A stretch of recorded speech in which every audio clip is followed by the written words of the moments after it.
ഈ തിരുവനന്തപുരം കോർപ്പറേഷൻ, ഞങ്ങളുടെ ജില്ല തിരുവനന്തപുരം ജില്ല, ഈ തിരുവനന്തപുരം കോർപ്പറേഷനിൽ പകുതിയിലേറെ സീറ്റ്, മീൻസ് മുഖ്യ പ്രതിപക്ഷമായിരുന്ന കോൺഗ്രസ് ഇന്ന് 9 സീറ്റ്, നേരത്തെ ആനന്ദ് കൊച്ചുകൂടി ഇവിടെ പറഞ്ഞു, BJP ഈ പറഞ്ഞ കഴിഞ്ഞേന് ഇവർ ജയിച്ചിരുന്ന പല സീറ്റുകളിലും BJP ജയിച്ചിരിക്കുന്നത്.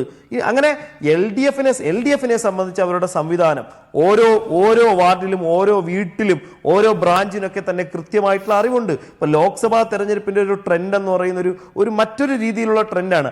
ആ ട്രെൻഡ് വെച്ചിട്ട് തദ്ദേശ സ്വയംഭരണ സ്ഥാപനത്തിൽ നടക്കുന്ന തെരഞ്ഞെടുപ്പിലേക്ക് ഇവർക്ക് എന്താണ് ഒരു CPM-ന് ഇങ്ങനെ ഒരു വോട്ട് കുറഞ്ഞതുകൊണ്ട് അത് മുതലാക്കാൻ കോൺഗ്രസിന് കഴിയും എന്ന് പറയുന്നത്. ഇനി നൗഷാദ് അലി നേരത്തെ ഇവിടെ പറഞ്ഞത് ഈ എന്താണ് പഞ്ചായത്തുകളിലേക്ക് സർക്കാർ ചെയ്തിട്ടുള്ള കാര്യം, അതുകൊണ്ടാണോ കഴിഞ്ഞ ദിവസങ്ങളിൽ ഇപ്പോൾ 2023 ദേശീയ പഞ്ചായത്ത് അവാർഡ് പ്രഖ്യാപിച്ചപ്പോൾ 9 അവാർഡ് പ്രഖ്യാപിച്ചപ്പോൾ അതിൽ 4 കേരളത്തിനായിരുന്നു.